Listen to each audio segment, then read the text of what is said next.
Sundan po natin ang twist ng istorya ni Janice at Rolf. Huwag niyo pong kalimutan mag-subscribe sa aking channel para po sa mga susunod pa nating storya. Chapter 5. Sinagdang araw ang nagpagising kay Janice. Nakatama iyon sa mismong mukha niya. Umikot siya at ibinaon ang mukha sa unan.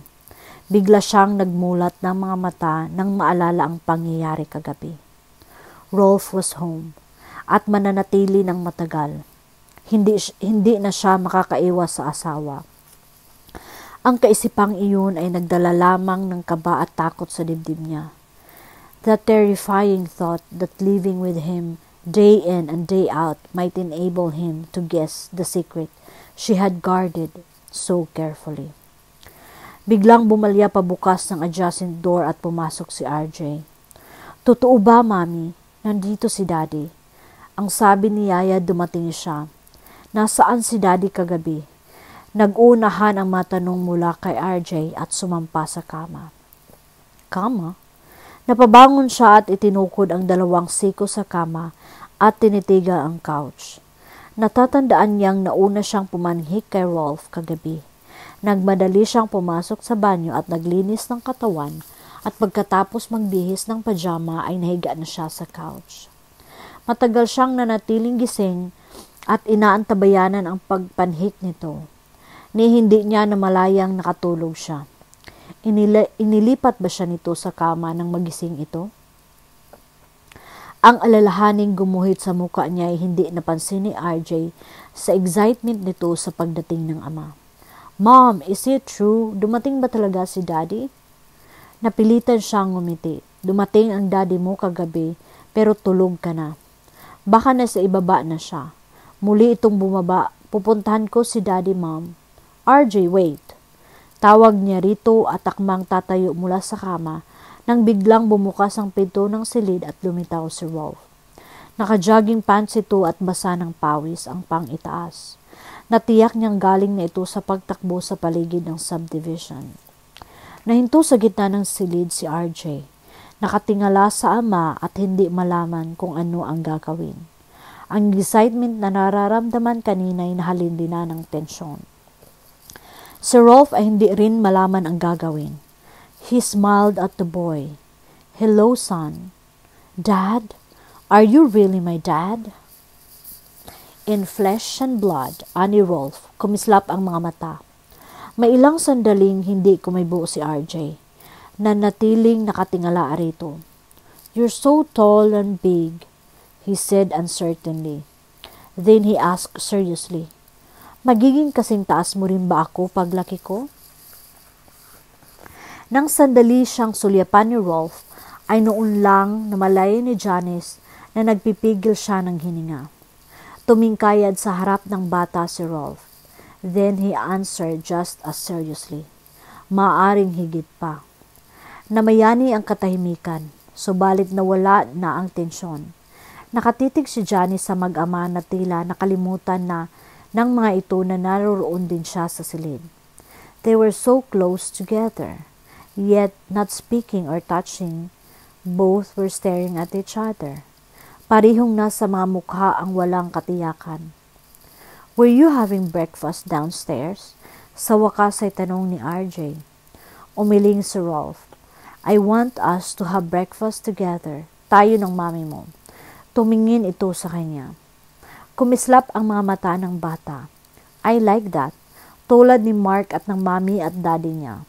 Lumingon ito kay Janice. "Mom, hurry up. Gusto ni Daddy na sabay-sabay tayong mag-breakfast." "Bakit hindi mo ipahanda sa cook ang gusto mong almusal natin, RJ? At pagkatapos ay susunod kami ng mami mo." "Of course," RJ said excitedly. Akmang tatakbo palabas nang hawakan ito ni Rolf sa braso. "I'm glad I'm home, RJ." Natigilan sandali ang bata. Tipid ng ngumiti at pagkatapos ay inaabot ang kamay sa kanya na tila matanda.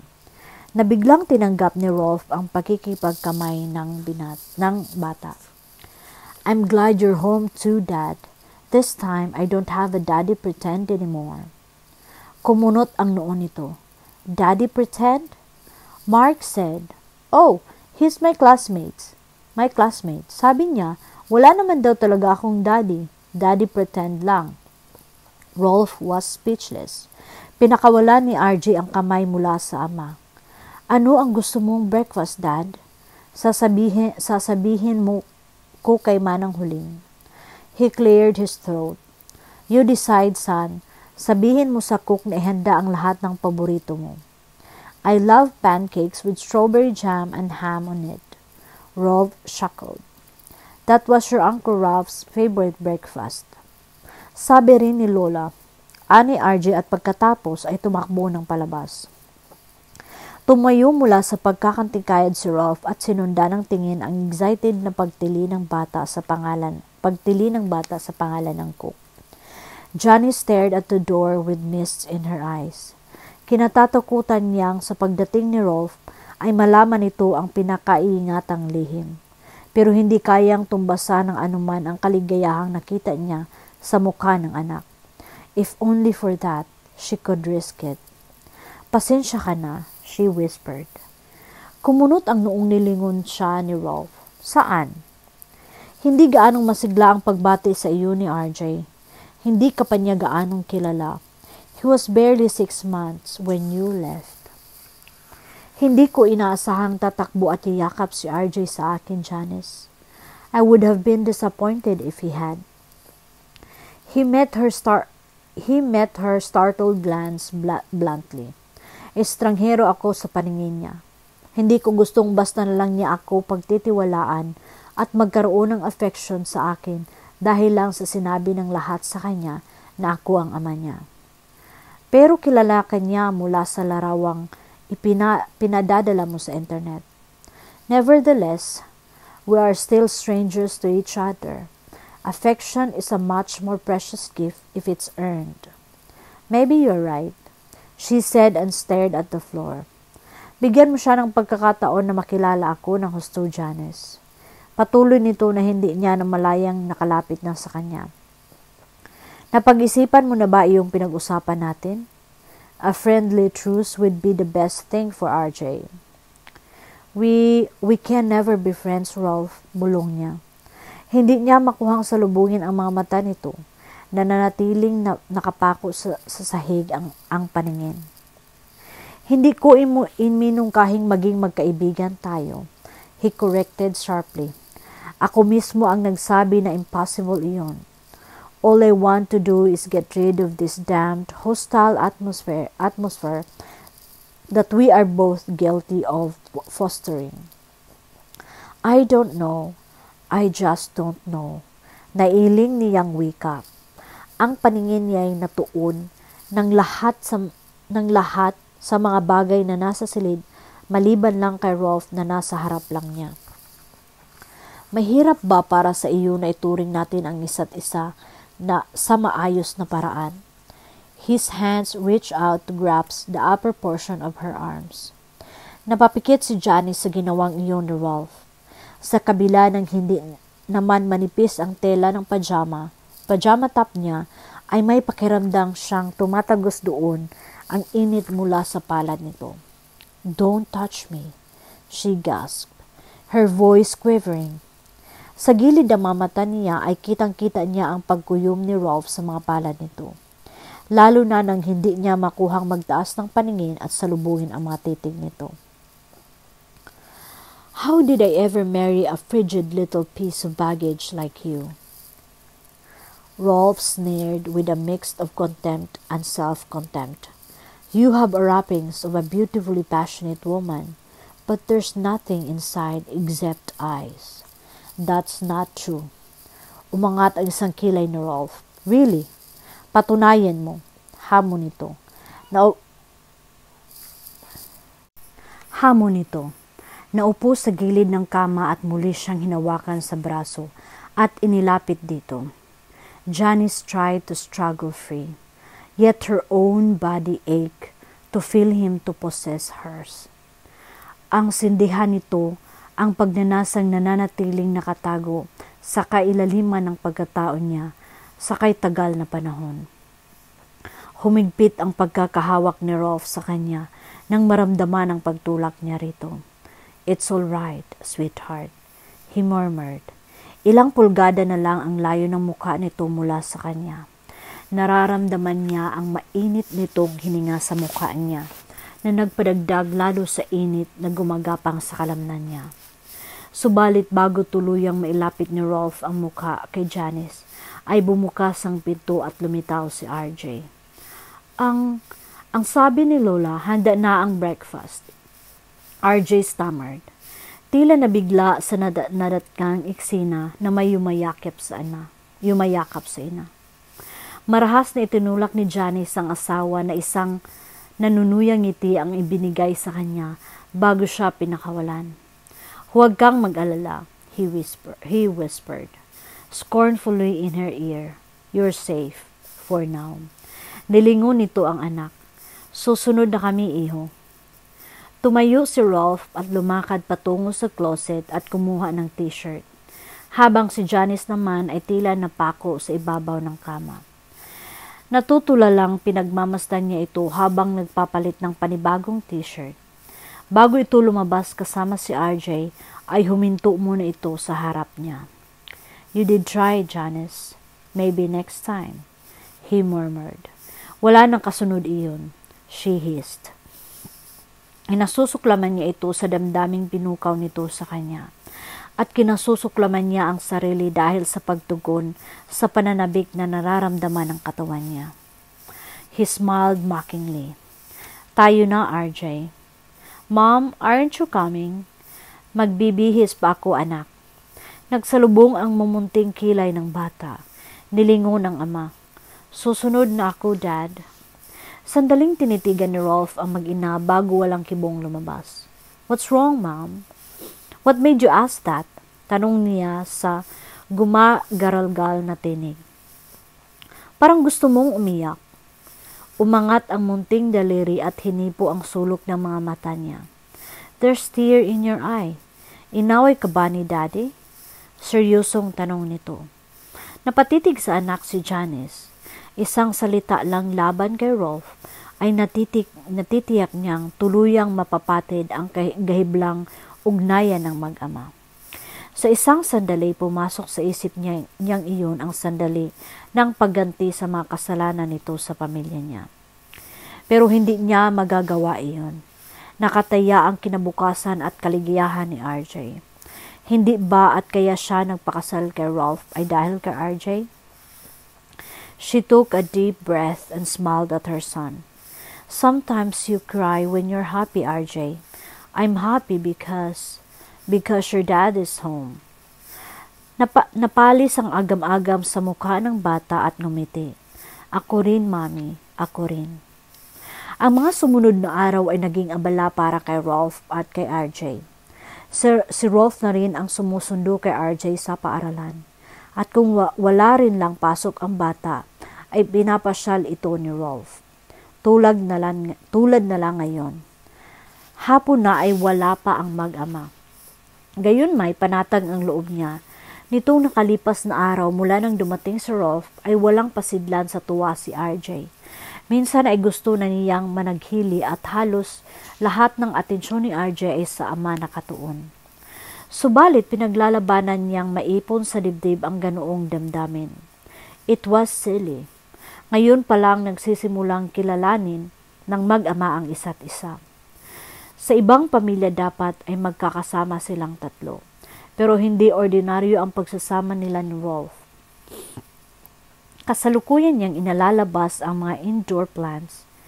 Iyon ang ginagawa niya para libangin ang sarili. Wala rin ang mga biyanan at nag-golf.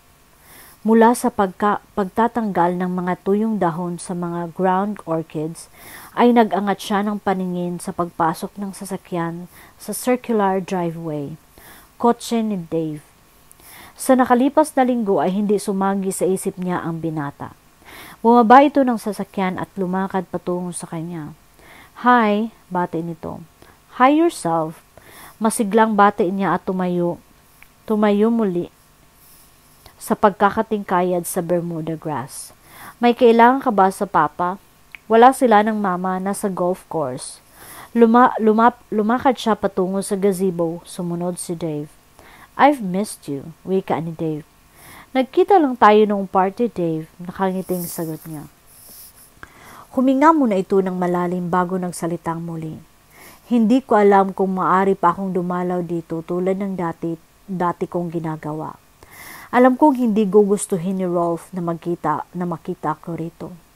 Mapakla itong tumawa. At hindi ako nakatitiyak kung pati ang pagtingin mo sa akin ay nabago na rin. Wala namang nabago.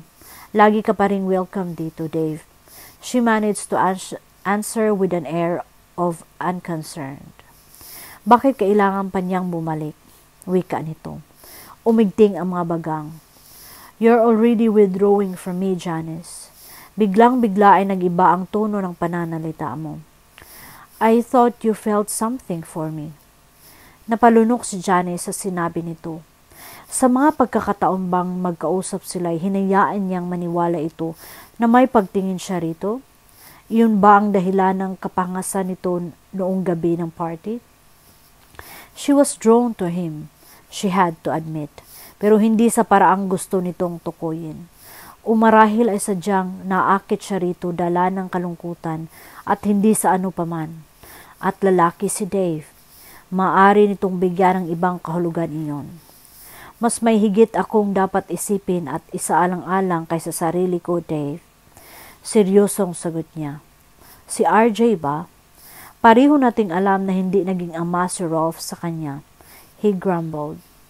Hindi ko maaaring isisilahat kay Rolf ang bagay na iyan. Kabahagi ako roon. Isang malalim na hininga ang ginawa nito. You're lonely, aren't you, Janice? That self-possession is just a front. Lahat naman tayo ay nakakaramdam ng kalungkutan. Pag-amin niya rito at itinaas ang muka para ipakita ang hindi naman iyon mahalaga. Wala ka ng pamilya, hindi ba? Iyon ang dahilan kung bakit dependent ka ng husto sa mga Harlego. If you want to think it that way, bukod pa sa pamilya ng anak ko ang mga Harlego. You're very young when you married Rolf. At wala ng kamag-anak. Naiintindihan ko ang bahaging iyon. I can see how you could have wept on the first shoulder offered. And it was Rolf's. Ano ang nangyari, Janice? Did you fall in love with love? At huli na nang malaman mo, mali ang ginawa mo? The sympathy in his voice cried out to her. Gusto na niyang sabihin dito ang buong pangyayari kung bakit siya nasa ganitong sitwasyon. But she held herself. Bibigyan lang niya si Dave ng dahilan upang ipagpatuloy ang ginagawa nito. It was something like that. It was a lie. Nang makilala niya si Rolf ay buhay pa ang mama at kapatid niya. But she had to give him the answer he wanted to hear. Nakakaunawang tumango ito. Minsan, isang kamalian ang manghawakan sa pagsasama dahil lang sa anak. At iyon ang ginagawa mo, Janice. Bakit hindi mo subukang kausapin si Rolf tungkol sa annulment? Please, let's drop this topic. Hinilot ng mga daliri niya ang sentido. Sumasakit ang ulo niya sa usaping tungkol sa pagsasama nila ni Rolf. I'm a man, Janice. Pagkatapos ng gabing iyon sa pantry, ay hindi ko hahayan ang sarili kong tanawing ka lang mula sa malayo. Gustong matawa ni Janice doon. Iyon mismo ang sinabi ni Rolf tungkol dito, mismong ng gabing iyon. I'm not the kind of a man to beg, patuloy nito. Pero gusto kita, Janice. I don't want a hole and a corner affair anymore than you do. Naiintindihan ko kung ano ang nararamdaman mo para sa anak mo. Gusto mong magkaroon siya ng maayos na buhay, disenteng edukasyon, ng magandang kinabukasan. I can give you all those things, Janice, at natitiyak kong magkakasundo kami ni RJ. Nakita mo naman kung gaano kalapit sa akin ang bata. Janice stared at him in bewildered amazement. He was actually proposing. Ipinahihiwatig mo bang iwan ko si Rolf at magpakasal ako sa iyo? She breathed. Hindi ko ipinahiwatig, yun mismo ang hinihiling ko. Then he smiled at her tenderly. Pero, hindi ko matiyak sa sarili ko kung may pagtingin ako sa iyo, protesta niya. She looked away before she succumbed to his persuasive charm. Love grows, Janice. Hinayo nito ang mga halamang nasa di kalayuan. Tulad din ng mga bulaklak na iyan, lumalago kapag inaalagaan. Dave, I don't know what to... Naagaw ng papasok na sasakyan ang sasabihin niya. Ang family van na gamit ni na Rolf at RJ kanina. Napahugot siya ng hininga nang makita kung sino ang nasa passenger seat. Si Avery. Isang matalim na tingin ang ipinukol ni Rolf sa kanya nang bumaba ito ng family van. Wala kang dapat ipaliwanag, mahinang wika ni Dave. Wala tayong ginawang masama. O baka mas mabuti ngayon na tayo magharap-harap. Bigla siyang napatingala rito. Huwag kang gumawa ng mga bagay na pagsisisihan nating pareho sa bandang huli, Dave. She warned. Dave frowned at her. Pero nakatuon na ang paningin niya sa dalawang bagong dating na lumakad patungo sa gazebo. Kasunod nito si Avery na ang ngiting nakasilay sa mga labi para sa kanila ni Dave ay puno ng malisya. Huminga siya ng malalim at inihanda ang sarili sa anumang sasabihin ni Rolf. Hi, Janice, bati ni Avery. I have to go. Ani Dave na matalim ang tingin ipinukol kay Ralph. Tara na, Avery. Janice, thanks for the talk. Chapter 6. Nasaan si RJ? Hindi ba dapat ay magkasama kayo? Tanong niya nang makalabas ng garahe ang kotseng sinasakyan ng magkapatid. Bakit si Avery ang kasama mong pauwi? Hindi sinasadyang nagkita kami ni Avery kanina sa McDonald's. May mahalaga siyang lalakarin kaya sinamahan ko na. Gumuhit sa isip niya ang anyo ng dalawa kasama ang anak niya. Larawan ng isang masayang pamilya. May hapding gustong sumingit sa damdamin niya. Natitiyak kong hindi alam ni RJ na pampagulo siya sa inyong dalawa ni Avery. Ang pagkikita namin ni Avery ay kasinlinis ng pagkikita ninyo ni Sandoval. His gaze explored her face. Hindi niya magawang salubungin ang mapanuring titig nito. Totoong wala silang ginagawang masama ni Dave, pero ang uri ng pinag-uusapan nila ay sapat na upang makadama siya ng guilt. Where's RJ now? Idinaan ko sa golf course nang pauwi na kami. Natitiyak kong mag-i-enjoy ang bata roon. Hindi kayo nakatagal na may chaperone? Hindi niya maitago ang kamandag sa tinig niya. Paghatid ko kay RJ sa golf course ay dito nagpatid si Avery dahil nandito raw si Dave. Sumilay ang mapang-uyam ng ngiti sa mga labi nito. You didn't have the benefit of RJ as a chaperone, so perhaps yours wasn't quite as innocent. Ang pagkikita namin ni Dave ay mas nakaugit sa marangal na motibo kaysa sa inyo ni Avery. She snapped. Marangal? Ganting sinhal nito. Would you like to explain that? Inalok ako ni Dave na magpakasal sa kanya. Rolf's head was arrogantly thrown back as he stared at her. Ang kaninang galit sa mukha ay unti-unting naglaho. Wow, I have to give him credit. Hindi ko naisip na magiging ganoong kabilis ang lalaking iyon. Wika nito umiiling. So ano ang sagot mo?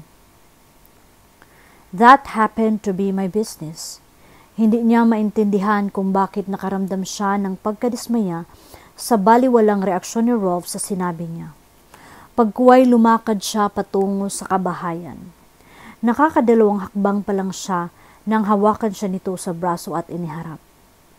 It's mine too, Mrs. Harlego. Pinakadiin-diin nito ang huling dalawang salita. For crying out loud, my wife was being proposed by another man? Para sa kaalaman mo, wala akong isinagot. Why? Hindi ako nagkaroon ng pagkakataong sagutin ang proposal niya. Your unexpected arrival didn't show the best of timing. Sarkastikong sagot niya.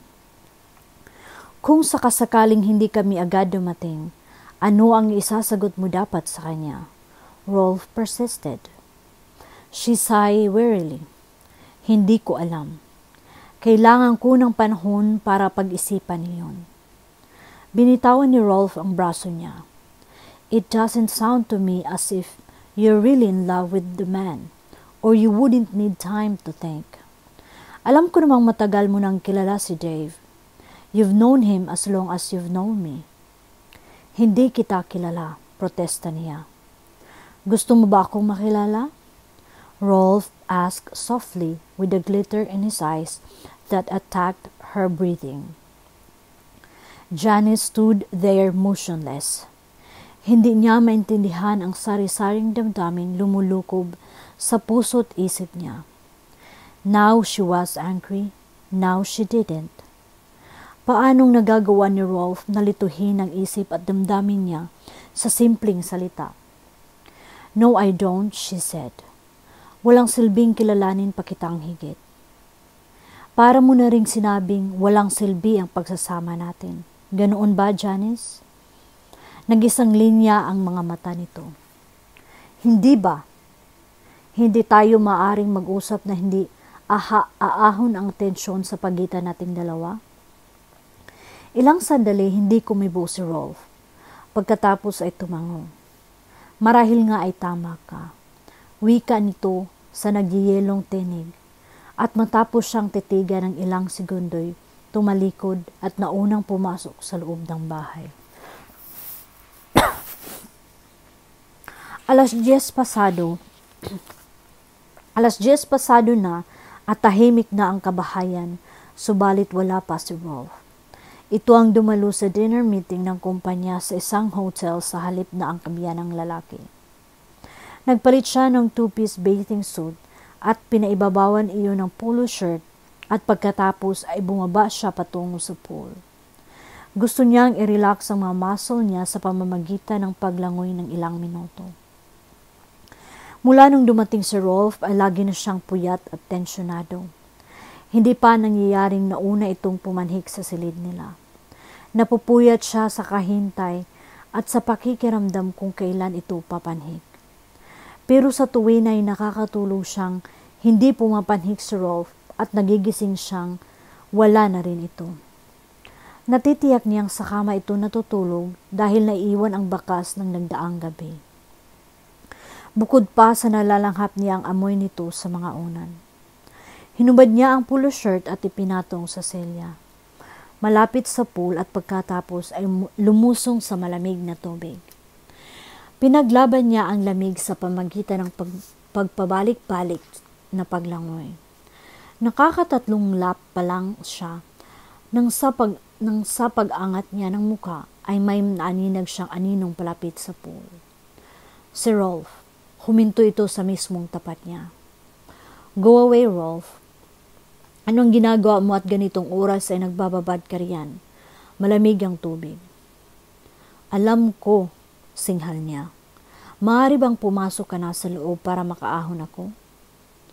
Ano ang kaibahan kung narito ako? Maaari ka namang umahon. She gritted her teeth. Naka-two-piece bikini siya. At kahit sa malamlam na liwanag ay hindi niya magagawang umahon at makita ito. At makita nito. Kung ayaw mong umalis, ihagis mo na lang sa akin ang polo shirt ko. Itinaas niya ang mga mata sa pinaglapagan niya ng blosa. Lumakad si Rolf patungo sa selya. Kinuha ang polo shirt at bumalik sa gilid ng pool. Kapag inihagis ko sa iyo ito, mababasa rin ito. There was a teasing note in his voice. Problema ko na yon, she snapped. Rolf shrugged. Inihagis nito ang blouse niya at sinadya nitong sa tubig iyon bumagsak. Bago pa iyon nakuha ni Janice ay tuluyan na iyong nabasa. Tinungo niya ang pool stairs at isinuot ang basang polo shirt. Hating him at the same time. Kahit sa malamlam na liwanag ay alam niyang nakikita siya nito. At dahil basa na ang manipis na polo, ay para ding wala siyang pang-ibabaw. Such modesty, he chuckled. I've seen naked women before. Isang matalim na sulyap ang itinuon niya rito. Pero hindi ako. Nawala ang ngiti sa mga labi nito. Bilang ina ng anak ko ay nakapagtataka iyon. Sandaling natahimik si Janice. Hindi niya gustong palawakin pa ang sinabi na to. It was a dangerous ground. Tumalikod siya upang bumalik sa bahay, subalit nakaharang sa daanan niya si Rolf. Why do you persist in making it sounds as if I raped you? Hindi mo na maalala? She taunted, meeting his eyes. Iglap na naglaho ang galit sa mga mata nito. I can't remember. Tumingala ito at nahapong hinagod ng kamay ang batok. God help me, but I can't remember. He groaned helplessly. For more than 3 years now, I've been racking my mind, Janice, trying to remember that night.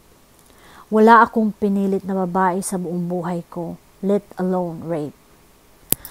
I must have been too drunk to have done that to you. Pinagmasdan niya ang matipuno at makisig na anyo nito. Something in the proud, lonely stance closed over her heart. Tumalikod siya upang tuluyang pumasok sa loob, subalit nahinto siya sa paghakbang. Hindi niya magagawang iwan si Rolf sa ganoong sitwasyon. She couldn't allow him to shoulder all the blame. She turned to him. Rolf, marahang usal niya. Lumingon ito sa kinatatayuan niya, revealing his handsome profile. It wasn't rape, she whispered. Biglang paguhit ng relief sa mukha nito. Tumayo ito at nilapitan siya. Janice, please stay for a while. Hindi ko na gustong pag-usapan pa ang nangyari. Gusto ko lang sabihin na pinahahalagahan ko ang pagiging matapat mo. There was no mistaking the sincerity behind his words. Hindi mo kailangan pang aminin sa akin iyon. The viral charm was working its old magic on her, and Janice had to look down to break its spell. And I haven't thank you yet. Pagpapatuloy nito. Kung ibang babae ang nasa lugar mo, baka gamitin lang anak ko para makaganti. Hindi ko magagawa iyon. You're a very unique woman. Siguro'y pinalaki ka ng maayos ng mga magulang mo. Sayang at hindi ko sila nakilala. Pero natitiyak niyang kung nakilala ni Rolf ang mga magulang niya ay hindi siya makakasal dito. Hindi niya daranasin ang hirap sa mental at pisikal na pag-asikaso sa bagong panganak na sanggol. Aakuin ng mga magulang niya iyon. Giniginaw ka na, Rolf said in a husky voice. Bago pa siya makapagprotesta, ay hinuwid na ni Rolf ang suot na jacket at ipinatong sa balikat niya. Napapitlag siya nang hagurin nito ang buhok niya, palayo sa mukha niya. You're beautiful, he whispered. His breath was like a warm caress. I need to do this, Janice. Please don't fight me, sweetheart. Nang itaas ni Rolf ang mukha niya at takpan ng mga labi niya ng mga labi nito ay naroon ang pagpapaubaya. Nang maramdaman nito ang pagpapaubaya niya ay lalo pang lumalim ang halik ni Rolf. Janice responded. With quaking rapture, she swayed against the solid wall of his chest. Ang mga kamay niya ay tumaas patungo sa liig nito. Bumaba ang kamay ni Rolf sa likod niya. Waist and hips, shaping her feminine form to the hard contours of his body. And with driving mastery, Rolf began a sensual exploration of her mouth, drawing a moan of ecstasy from her. Ang jacket nitong nasa mga balikat niya ay bumagsak sa paanan ni Janice. At kung paano siyang naibaba roon ni Rolf ay hindi niya namalayan, habang ang mga labi nito'y gumagawa ng silab mula sa tainga niya, patungo sa liig upang bumalik sa mga labi niya. Then his large hand closed over one breast. Napasinghap si Janice. She recognized the throbbing weakness in the lower part of her body as the timeless desire for a woman to know a man. At kung hindi niya iaahon ang sarili mula sa nag-aapoy na pagnanasa, ay katatakutan niya ang kahantungan niyon. No, marahas niya itong itinulak at nagmadaling tumayo. Sa palagay mo ba ay wala pa ring halaga ang pagsasama natin bilang mag-asawa? Ani Rolf. You want me, Janice, just as I want you. Hindi ko maintindihan kung bakit kailangang ipagkait mo ang bagay na iyan sa ating dalawa. Umiwas siya ng tingin. Higit kailanman sa buong panahong kasal siya rito, ngayon niya hinangad na sana ay tunay ang pagsasama nilang dalawa. Pinigil niya ang nagbabadyang pag-iyak. Yumuko siya at umiling. Impossible iyon, Rolf. Impossible? Nag-iko ang tinig nito sa paligid na ikinagulat niya. Mabilis itong nakatayo at hinawakan siya sa mga balikat, giving her a short, vicious shake. Ano ang ibig mong sabihin? It can't work. She choked. May mga bagay akong hindi alam sa iyo at ganoon ka rin sa akin. That's baloney. Hindi kailangang alam natin ang ugali ng isa't isa. Gagawin natin iyon sa paglipas ng mga araw sa buong pagsasama natin, Janice. Oh, Rolf, please. Pagsusumamo niya. Hindi ba maaaring hayaan na lang natin ang lahat sa ganito? No. Mabangis nitong sagot. Huli na para ibalik pa ang dati. He took a deep breath. Sinisikap kong unawain ka. Pero ikaw ang nagpapahirap sa lahat, Janice. Hindi kita naiintindihan. Ikaw ang may sabi na kailangan ni RJ ng ama. Pero kailangan din niya ng ina. Hindi natin maaring aksayahin ang ating buhay kasama ng ating anak at nananatiling estranghero sa isa't isa. Hindi rin naman iyon ang inaasahan ko, she said with a hopeless shrug. Ano ang inaasahan mo? He barked. No, don't answer that. Natitiyak kong gugustuhin mong bumalik ako sa Bahrain. Nahihirapang humugot ng hininga si Janice. Hindi niya gugustuhin iyon dahil kay RJ. Pero hindi rin naman niya gustong manatili si Rolf dahil sa lihim na iniingatan niya. Kanina lang ay muntik na niyang ipagkanulo ang sarili. Alam mo bang tinatanong ni RJ kung bakit sa tuwing namamasyal kami ay hindi kakasama? He paused, but not to wait for her reply. Kailangan natin ng panahon para makilala ang isa't isa, Janice. Ang nangyari lang sa pagitan natin ngayon ay sapat na upang maniwala kung may pag-asa ang pagsasamang ito. Sexual desire isn't, damn it, putol nito sa sinasabi niya. Sa loob ba ng 3 taon at kalahati ay nagawa niyo ni Dave ang ginawa lang natin? No, puno ng panghilakbot ang sagot niya. Paano mong naisip ang bagay na iyan? At ano ang kinalaman niyan sa ating dalawa? My point exactly. You are not in love with Dave. I've known him since 10 years ago. Hindi kami matalik na magkaibigan, subalit may respeto kami sa isa't isa. Alam ko ang kapasidad niya sa babae.